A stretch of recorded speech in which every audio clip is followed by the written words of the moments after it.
Alright, you forced me into it. Let me show you all of the books that I have unread on my shelves. No one's holding me against my will. Nobody's forcing me to do this, except for me. So I'm going to show you all the books that I have unread on my shelves right now. We've talked about all the series already. However, there's a lot of standalones on my shelf, and I would like to get 50% of them complete by the end of the year. Like I said in my series TBR, if I literally just read the series that I needed to read, then we'd be good. I would have hit my goal for the year. However, there's just so many random ones. And did I totally do a book haul? Yes, I broke my book buying ban. I broke it, but it's fine. They're books that I've been eyeing for a while, so it's okay. We're going to start with the top shelf that you cannot see. Just for reference, here's my top shelf. Most of these I actually have read, but I'll show you the ones that I haven't. Books 2 and 3 in the Poppy War trilogy, as you know from my series TBR, still unread. Thinking Fast and Low by Danielle Kahneman. This is a book that I actually started 30 pages in. Crazy, I know, but I don't think I was in the right headspace to like get into this book properly, and she's a chunker for being a nonfiction book, so I think this will be something that I will read closer to the summer and just digest it bit by bit. Paris 7 a.m. by Lisa Weiland. Honestly, I think this was a book outlet book that I thought looked interesting. It's pretty short and looks like it'll be a really fast read. I was in my historical fiction era when I got this. This is set in Paris in 1937. I don't see myself reading this anytime soon, but it's a fast read, so who knows. You'd Be Mine by Erin Hahn. This is a book that I requested from NetGalley that I didn't get approved for, so I bought it after the fact from Book Outlet. I still haven't read it. I think I was like mad about the fact that I didn't get approved for it, which is weird because it's not like, I don't know, like a blockbuster book, and I got other blockbuster books. Whatever. Little Women by Louise May Alcott. I've never read Little Women, and in my effort of wanting to read it, I got this really pretty edition of it, and it's so freaking pretty, and I adore it. But I've never read Little Women. The Summer of Wives by Beatrice Williams. Again, my historical fiction era. I know nothing about this book. The Comet Seekers by Helen Sedgwick. Got deckled edges. I'm not a fan of deckled edges. Sue me. Other Birds by Sarah Addison Allen. This is my September book of the month. I just never got around to it. I wasn't in the mood for fiction in September, nor was I properly reading in September,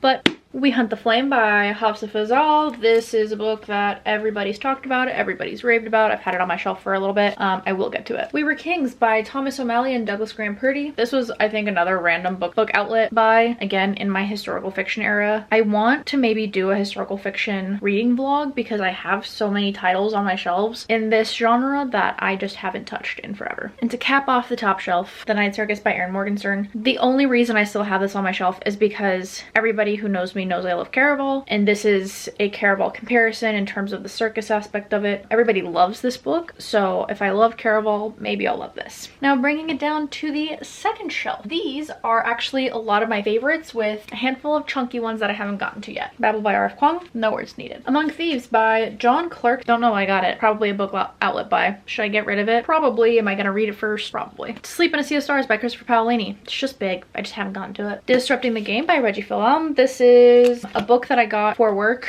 I had to read one section of it for work, so I only read the one section, but I am planning on reading it eventually. And then the rest of these are actually the Avatar series and the Crescent City book 1. So moving on. This shelf has the most unread, so let's look at them. Courting Darkness by Robin Lefevers. I got this book because Reagan talked about it a lot. Don't know why I got it. I haven't touched it. The City We Became by N.K. Jemisin. The Vanishing Half by Britt Bennett. This also was gifted to me in this beautiful edition that I am obsessed with.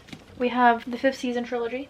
The Rest of the Bone Season. Snow Falling by Jane Villanueva, which is Jane the Virgin. It's the book from Jane the Virgin. I was obsessed with Jane the Virgin. Maybe I'll read it. I don't know. The Address by Fiona Davis. Again, historical fiction novel, like era. The Brief Wonderful Life of Oscar Wilde by Yuna Diaz. I don't know why I have this book, but I have it. Class Mom by Lori Gelman. Beach Read by Emily Henry, which I definitely need to get to in the summer. This is definitely happening this summer. And this book was read. Loved it. And to cap off this shelf, The Love Hypothesis by Allie Hazelwood. Moving into this final shelf that you cannot see. I've actually read almost every single book on this shelf, except for Jade City by Fonda Lee. The Book Thieves by Anders Raydell. I got this because I wanted to read the book Thief, but I wanted to read the history behind it first, which I believe this does a good summary of what actually happened in that time era, so I wanted to provide myself with context before hopping into the novelized version. So definitely one that I'm planning on reading eventually. Maybe again a part of that historical fiction video that eventually I guess has to happen now.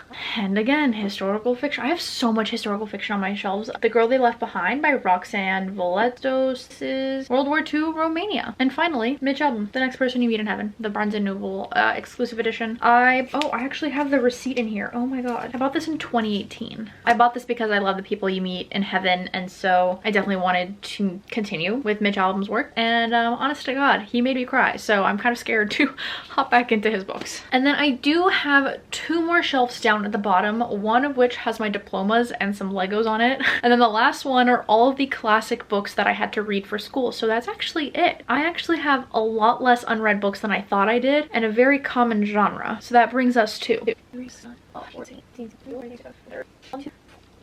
34 books is not bad at all. That is not bad at all. If I can read 17 books of these on my shelf, not counting the ones that I just got. I just bought like 10 more books. So let's just round it up to 20, right? Let's just say if I can read 20 of these books by the end of this year, I will be so happy. So January, February, Mel for 2024. I hope you read these books. All right, guys, so that is it. 34 unread books, not counting the book haul. I'm pretty pleased with this. I think I definitely have done a really good job of prioritizing my physical books this past year, and so I'm really hoping that I continue to knock a bunch of these out of the park and hopefully love many more of them. If not, I guess we're doing an unhaul at the end of I don't know when.